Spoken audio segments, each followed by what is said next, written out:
Recently, I had to put my truck in the shop.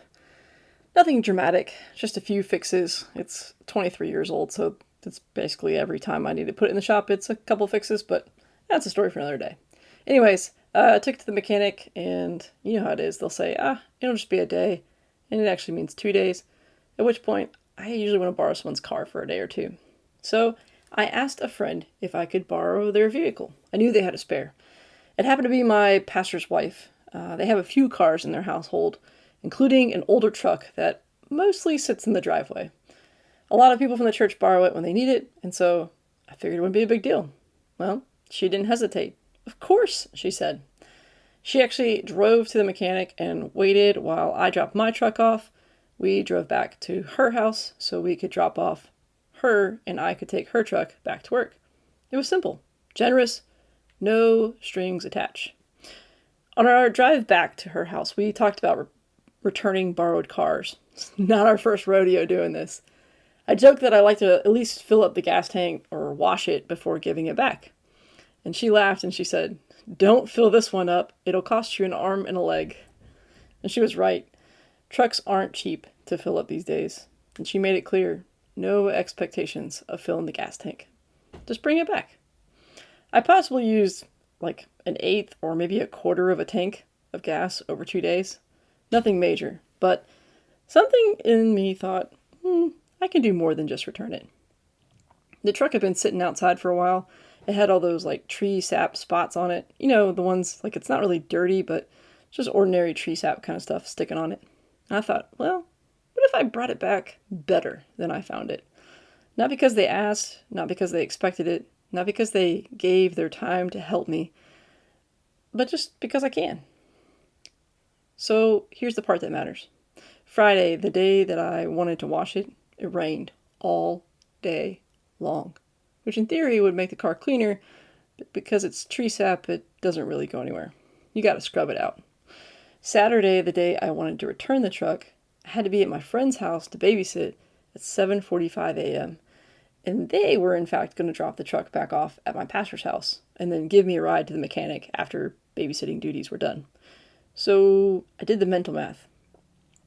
If I need to get to the house to do the babysitting, and if the car wash is 15 minutes away from there, and if I want 10 minutes to wash it, then I need 15 minutes to drive to my friend's house, and on it went. All this meant was I just had to leave my house at 7 instead of 7:15, which meant waking up a whole 15 minutes earlier, which meant very little extra planning. It wasn't heroic. It was 15 minutes. But it was intentional. So I got up, I washed the truck, dried it, got those sap spots off it, dropped it off, and went on with my day. The next day I received a text. "Thank you so much for returning a nice, shiny truck. I don't even know when you had time to wash it." That last line stuck with me. I don't even know when you had time. Because that's the thing about kindness. We often see the outcome, the shiny truck, but we don't see the time behind it. Her driving me to the mechanic, that took time. Coordinating schedules, that took time. Letting someone borrow something valuable, like a truck, takes trust. And returning it thoughtfully, that also takes time. We live in a world that celebrates big gestures, grand generosity, and viral kindness. But most of life isn't built on big moments. It's built on 10 and 15-minute decisions. The decision to wake up earlier, the decision to think ahead, the decision to ask, what would I appreciate if I were them? And then actually doing it. Nobody told me to wash the truck, and they weren't expecting it, and they would have lent it to me again anyways, car wash or not. But here's what I've realized. When you consistently return or make things better than you found them, cars, rooms, relationships, opportunities, people trust you differently. And more than that, you become the kind of person who looks for ways to add value instead of just taking it. And that changes you. The small favor becomes a habit. The habit becomes a mindset. And the mindset becomes a way of living.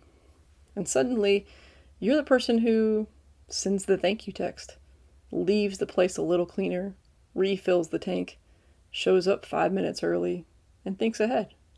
It's not flashy, it's not expensive, it's not even that time consuming. But multiply that by a community, by a workplace, a church, a neighborhood, and you create a culture where people don't just borrow from each other, they bless each other. Imagine if every time we received a favor, we asked, "What's my 15-minute version of gratitude?" Not required, not expected, just intentional. Because here's the truth, kindness doesn't always cost money. It costs a bit of attention, a bit of thought, probably a bit of time, and time is our most valuable currency.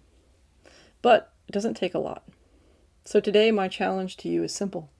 Find one small thing, something that takes 10, maybe 15 minutes, and do it for someone who doesn't expect it. Wash the truck, write the note, make the call, plan a little bit ahead. Make someone else's day a little brighter, make someone's truck a little shinier. Because those small, intentional acts, they're how we quietly change the world, one early morning at a time.